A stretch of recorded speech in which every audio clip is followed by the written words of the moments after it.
क्या वाकई इंसान अपने दिमाग का सिर्फ 10% हिस्सा ही इस्तेमाल करता है?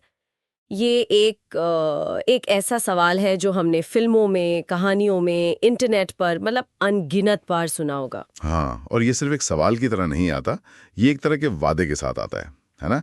कि हमारे अंदर कोई बहुत बड़ी कोई छिपी हुई शक्ति है। बिल्कुल, बस उसे खोलने की देर है। वो कल्पना कि अगर कोई इंसान किसी तरह अपने दिमाग का 100% इस्तेमाल करना सीख ले, तो वो क्या कुछ नहीं कर सकता। टेलीकिनेसिस या शायद भविष्य देखना। हाँ, पलक झपकते ही कोई भी भाषा सीख लेना, मतलब एक सुपर हीरो की तरह। तो आज की हमारी इस चर्चा का मिशन एकदम साफ है। हमारे पास जो स्रोत है उनके आधार पर हम ये पता लगाएंगे कि इस 10% वाले मिथक में आखिर सच्चाई है कितनी। और सबसे जरूरी सवाल, हाँ, कि अगर वाकई कल्पना को सच मान लें और हमारा दिमाग 100% एक साथ सक्रिय हो जाए, तो असल में होगा क्या? और देखिए, ये विषय सिर्फ एक मजेदार फैक्ट से कहीं ज्यादा गहरा है। ये इस बात से जुड़ा है कि हम अपनी क्षमताओं को कैसे देखते हैं। क्या हम वाकई एक ऐसी मशीन है जिसका 90% हिस्सा बंद पड़ा है, या कुछ और? सही कहा। तो आज कल्पना और जो कठोर वैज्ञानिक वास्तविकता है उसके बीच की रेखा बिल्कुल स्पष्ट हो जाएगी। ठीक है, तो फिर सीधे मुद्दे पर आते हैं। चलिए, सबसे पहले इस सबसे बड़े मिथक को ही तोड़ते हैं। हमारे पास जो भी रिसर्च और लेख है वो इस बारे में बिल्कुल एक मत है। क्या कहते हैं वो? यही कि ये धारणा कि इंसान अपने दिमाग का केवल 10% उपयोग करता है, ये पूरी तरह से गलत है। ये विज्ञान से ज्यादा एक शहरी लोक कथा जैसी है। बिल्कुल, और इसे पुख्ता करने के लिए हमारे पास बहुत ही ठोस वैज्ञानिक प्रमाण हैं। जब न्यूरोसाइंटिस्ट ब्रेन स्कैन का इस्तेमाल करते हैं, जैसे एफएमआरआई या पेट स्कैन्स। हाँ बिल्कुल, जो दिमाग में खून के बहाव और गतिविधि को मापते हैं, तो वो देख सकते हैं कि दिमाग में असल में क्या चल रहा है। अच्छा। और ये स्कैन्स एक बहुत ही साफ तस्वीर दिखाते हैं। यहाँ तक कि जब कोई गहरी नींद में सो भी रहा हो, तब भी दिमाग के लगभग सभी हिस्सों में कुछ ना कुछ गतिविधि दर्ज की जाती है। अरे वाह, नींद में भी? हाँ, सुनने और महसूस करने वाले जो केंद्र हैं, वो तब भी सक्रिय रहते हैं। मतलब ऐसा नहीं है कि दिमाग का कोई एक बहुत बड़ा अंधेरा हिस्सा है जो बस बंद पड़ा है। बिल्कुल नहीं। हाँ, ये सच है कि किसी एक काम को करते समय दिमाग के कुछ हिस्से ज्यादा सक्रिय होते हैं। जैसे अभी हम बात कर रहे हैं, तो हमारे भाषा और तर्क से जुड़े केंद्र ज्यादा रोशन होंगे। अगर हम कोई तस्वीर देख रहे होते, तो विजुअल कॉर्टेक्स में गतिविधि बढ़ जाती। लेकिन इसका मतलब ये बिल्कुल नहीं है कि बाकी 90% हिस्से छुट्टी पर हैं। वो सब बैकग्राउंड में काम कर रहे हैं। सही पकड़ा। शरीर का तापमान कंट्रोल करना, दिल की धड़कन संभालना, यादें बनाना और अगली गतिविधि के लिए तैयार रहना। दिमाग एक व्यस्त शहर की तरह है जो कभी सोता नहीं। यहाँ एक आंकड़ा है जिसने मुझे सच में चौंका दिया। हमारा दिमाग हमारे शरीर के कुल वजन का सिर्फ 2% है, बस 1.5 किलो के आसपास। लेकिन ये छोटा सा अंग हमारे शरीर की कुल ऊर्जा और ऑक्सीजन का 20% अकेले ही इस्तेमाल कर लेता है। 20%? है ना हैरान करने वाली बात? बहुत ज्यादा, सिर्फ 1.5 किलो की चीज के लिए। ये तो किसी सुपर कंप्यूटर से भी ज्यादा ऊर्जा की खपत हुई। मैंने कभी इस तरह सोचा ही नहीं था। और ये आंकड़ा अपने आप में ही उस 10% वाली बात को पूरी तरह से नकार देता है। कैसे? देखिए, एवोल्यूशन यानी विकास के नजरिए से सोचिए। प्रकृति बहुत किफायती है। वो उन चीजों को खत्म कर देती है जो जरूरी नहीं है। अच्छा। अगर दिमाग का 90% हिस्सा वाकई बेकार और निष्क्रिय पड़ा होता, तो लाखों सालों में हमारा दिमाग बहुत छोटा हो जाता। प्रकृति इतने बड़े ऊर्जा चूसने वाले अंग को बना ही नहीं रखती जिसका ज्यादातर हिस्सा किसी काम का ना हो। तो उसका इतना ऊर्जा लोभी होना ही सबूत है कि वो काम कर रहा है। बिल्कुल, हर समय। तो फिर ये मिथक आया कहाँ से? ये इतना ज्यादा फैला कैसे? इसकी जड़ें शायद 20वीं सदी की शुरुआत में हैं। कुछ लोग इसे विलियम जेम्स के एक लेख से जोड़ते हैं, जहां उन्होंने लिखा था कि हम अपनी मानसिक क्षमता का एक छोटा हिस्सा ही इस्तेमाल करते हैं। ध्यान देने वाली बात है, मानसिक क्षमता, दिमाग नहीं। सही कहा। और समय के साथ ये बात गलत तरीके से कोट होती गई। कुछ लोग इसे आइंस्टीन से भी जोड़ते हैं, हालांकि इसका कोई सबूत नहीं है। और फिर 1930 के दशक में एक न्यूरोसर्जन थे, वाइल्डर पेनफील्ड। उन्होंने जब दिमाग के कुछ हिस्सों को बिजली से उत्तेजित किया, तो कुछ हिस्सों में कोई प्रतिक्रिया नहीं हुई। उन्होंने उन्हें साइलेंट कॉर्टेक्स कह दिया। अच्छा, तो लोगों ने मान लिया कि वो हिस्से बेकार हैं। हाँ, जबकि आज हम जानते हैं कि वो हिस्से भी बहुत जरूरी काम करते हैं, बस वो सीधी शारीरिक प्रतिक्रिया नहीं देते। तो ऐसी छोटी छोटी गलतफहमियों ने मिलकर इस बड़े मिथक को जन्म दिया। ठीक है, तो 10% वाला मिथक तो ध्वस्त हो गया। हम अपने पूरे दिमाग का इस्तेमाल करते हैं, बस अलग अलग समय पर अलग अलग हिस्सों का ज्यादा। लेकिन वो जो फिल्मों वाली कल्पना है लूसी में जैसा दिखाते हैं, हाँ वो अब भी दिमाग में घूम रही है। हाँ, वो आइडिया बहुत आकर्षक है। चलिए उसी कल्पना को कुरेदते हैं। अगर हम वाकई सारे अरबों न्यूरॉन्स को एक ही समय पर पूरी ताकत से फायर कर दें तो क्या होगा? मुझे तो लगता है शायद समय धीमा हो जाएगा या हम हर चीज को एक साथ प्रोसेस कर पाएंगे। हाँ, ये एक आम कल्पना है, लेकिन दिमाग की जो वायरिंग है उसका पूरा सिस्टम वो असल में इसके ठीक उल्टा काम करने के लिए बना है। मतलब हमारे स्रोत इसका एक बहुत ही साफ और शायद चौंकाने वाला जवाब देते हैं।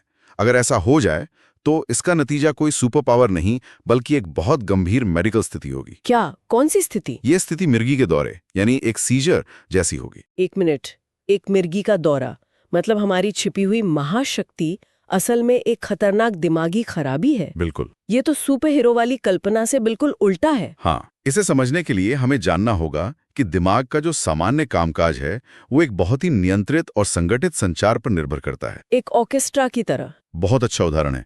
एक सुंदर ऑर्केस्ट्रा की तरह जहां हर वाद्य यंत्र अपना हिस्सा सही समय पर सही सुर में बजाता है। दिमाग में कुछ न्यूरॉन सिग्नल भेजते हैं और उतने ही जरूरी कुछ न्यूरॉन सिग्नल को रोकते हैं ताकि अराजकता न फैले, एक संतुलन बना रहे। बिल्कुल। अब कल्पना कीजिए कि ऑर्केस्ट्रा के सभी संगीतकार एक ही समय पर अपने अपने वाद्ययंत्रों को पूरी ताकत से बिना किसी तालमेल के बजाना शुरू कर दें। नतीजा एक भयानक शोर होगा, संगीत नहीं। पूरी तरह से कैओस। ठीक यही दिमाग में होता है।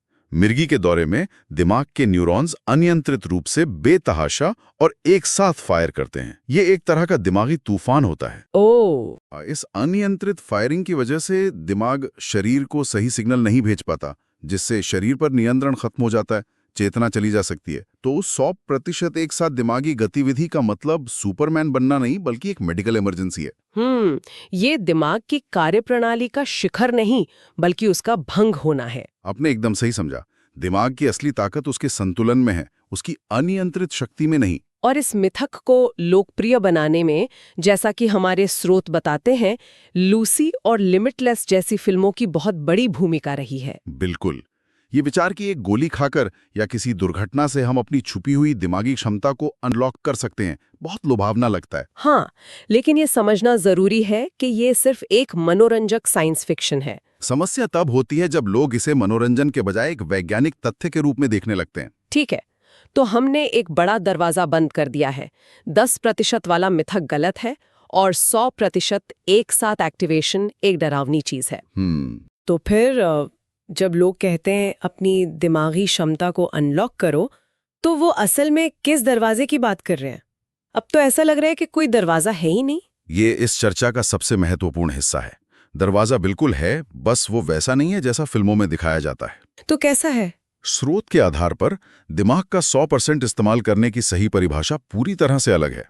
इसका असली मतलब है दिमाग के विभिन्न हिस्सों के बीच तालमेल को बेहतर बनाना, ध्यान केंद्रित करने की क्षमता को बढ़ाना और सबसे जरूरी क्या? दिमाग की उस क्षमता का उपयोग करना जिसे न्यूरोप्लास्टिसिटी कहते हैं। न्यूरोप्लास्टिसिटी, ये शब्द मैंने सुना है, लेकिन इसका असल में मतलब क्या है? न्यूरोप्लास्टिसिटी दिमाग की एक अद्भुत क्षमता है जिसके जरिए वो अनुभवों के आधार पर खुद को पुनर्गठित कर सकता है। मतलब खुद को बदल सकता है। हाँ, जब हम कुछ नया सीखते हैं, चाहे वो कोई नई भाषा हो, कोई वाद्ययंत्र बजाना हो या कोई मुश्किल पहेली सुलझाना हो, तो हमारे दिमाग में न्यूरॉन्स के बीच असल में नए कनेक्शन बनते हैं।